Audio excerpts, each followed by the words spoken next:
আজকে আমি সজনে ডাঁটার একটা নতুন রেসিপি আপনাদের সাথে শেয়ার করব।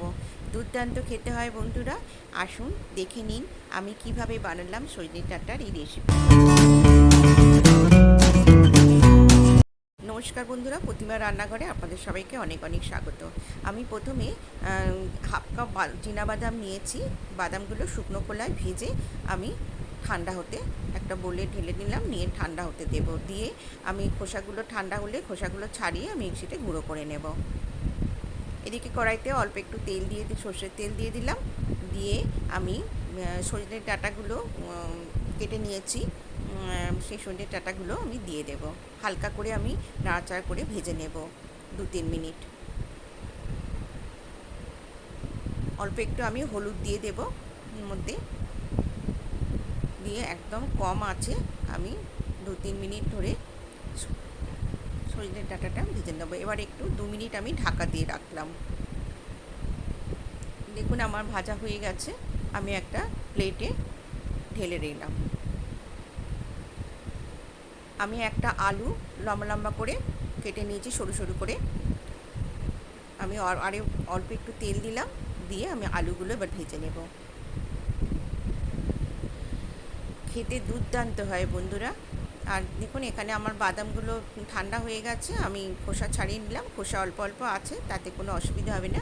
আমি দানা দানা করে গুঁড়ো করে, একদম মিহি গুঁড়ো করিনি, দানা দানা করে গুঁড়ো করে নিলাম।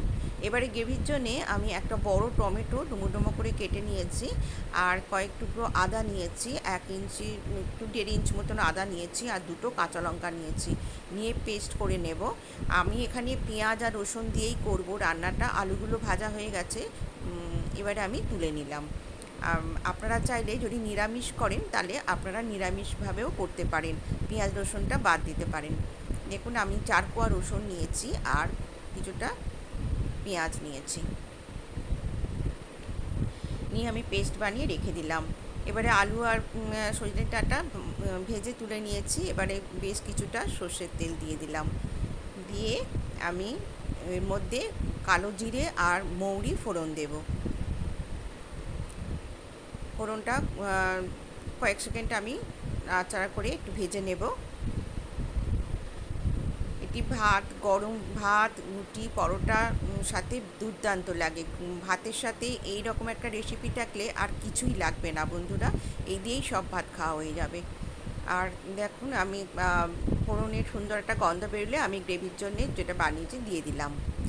দিয়ে আমি এর মধ্যে এবার একটু ভেজে নেব, কাঁচা গন্ধটা কেটে যাবে। আমি এর মধ্যে স্বাদ মতো নুন দিয়ে দিলাম, আর গুঁড়ো মশলা অ্যাড করছি। আমি দিয়ে দিলাম 1 চামচ হলুদ গুঁড়ো, সব পরিমাণ মতো আমি দিয়ে দিলাম। 1 চামচ নিলাম লঙ্কা গুঁড়ো, 1 চামচ ধনে গুঁড়ো, আর 1 চামচ নেব জিরে গুঁড়ো, আর নেব হাফ চামচ গোলমরিচের গুঁড়ো। এবার ভালো করে আমি গুঁড়ো মশলার সাথে ভালো করে কষিয়ে নেব। সুন্দর করে কষাতে হবে মশলাটা, যতক্ষণ না গ্রেভি থেকে তেল ছেড়ে আসে।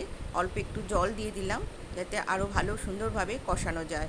কষিয়ে নেব, নিয়ে আমি এবারে একটু 2 মিনিট ঢাকা দিয়ে রাখবো মিডিয়াম ফ্লেমে, মিডিয়াম টু লো ফ্লেমে। দেখুন 2 মিনিট পরে বেশ গ্রেভির ওপরে তেল ছেড়ে এসেছে। এবারে আমি চিনি দিয়ে দিলাম 1 চামচ। স্বাদে ব্যালেন্স আনার জন্য অল্প একটু মিষ্টি দিতে হবে। এবারে আমি দিয়ে দিলাম সজনের ডাঁটা আর আলু, এগুলো আগেই ভেজে নিয়েছিলাম। এবারে ভালো করে মশলার সাথে আমি মাখিয়ে নেব, মিশিয়ে নেব ভালো করে।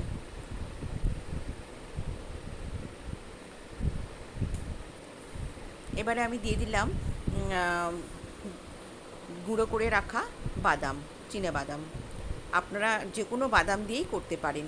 আমি অল্প একটু জল দিলাম, দিয়ে আবারও ভালো করে আমি মিশিয়ে নেব। আপনারা কাজু দিয়েও করতে পারেন, আমন্ড দিয়েও করতে পারেন, সবই দিয়ে ভালো হয়। আমি সব রকমভাবেই করেছি, খুব সুন্দর হয়েছে খেতে।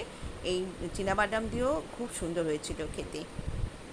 দেখুন 2 মিনিট আমি ঢাকা দিয়ে রাখলাম, সুন্দরভাবে কষানো হয়ে গেছে। এবারে আমি এর মধ্যে জল অ্যাড করব। আমি 2 কাপ জল দিয়ে দিলাম। আমি মাখা মাখা মতন করব একদম। 1 চামচ দিয়ে দিলাম কাশ্মীরি গুঁড়ো লঙ্কা, এটা কালারটা সুন্দর আসবে।